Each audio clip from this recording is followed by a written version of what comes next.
আজ দুপুর 2টো নাগাদ কলকাতায় সংবাদ মাধ্যমের মুখোমুখি হয়ে রাজ্যের মন্ত্রী চন্দ্রিমা ভট্টাচার্য বলেন, আজকে বিজেপি কতটা নিচে নামতে পারে ধর্মের মেরুকরণ করতে সেটা আরও একবার স্পষ্ট হয়ে গেল।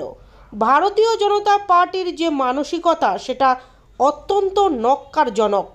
এই ন্যক্কারজনক মানসিকতা প্রকাশ করতে এবার ব্যবহার করা হলো মা সারদা দেবীকে।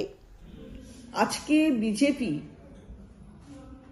কতটা নিচে নামতে পারে ধর্মের মেরুকরণ করতে সেটা আরো একবার স্পষ্ট হয়ে গেল।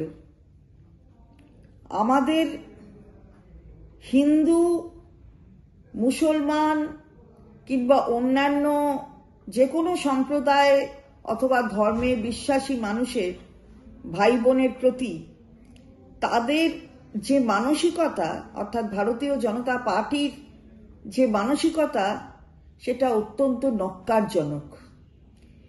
এই ন্যক্কারজনক মানসিকতা প্রকাশ করতে এবার ব্যবহার করা হলো মা সারদা দেবীকে। মা সারদা দেবীকে নিয়ে যেভাবে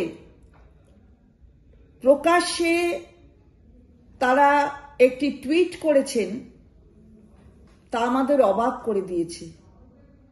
মা সারদাকে নিয়ে সঙ্গে আমাদের নেতৃত্বের কিছু নাম নিয়ে যে ন্যক্কারজনক ঘটনা ঘটাচ্ছেন, এটা আর কতদিন চলবে?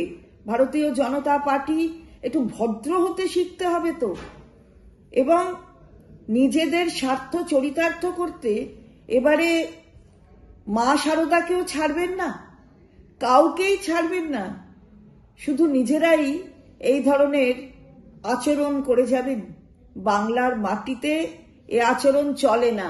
আর শুধু বাংলা বলবো কেন, সারা ভারতবর্ষের মাটিতে এ আচরণ চলে না। মানুষ কিন্তু এর প্রতিবাদ করবে এবং করছে। ছি ছি, ধিক্কার জানাবার ভাষা নেই।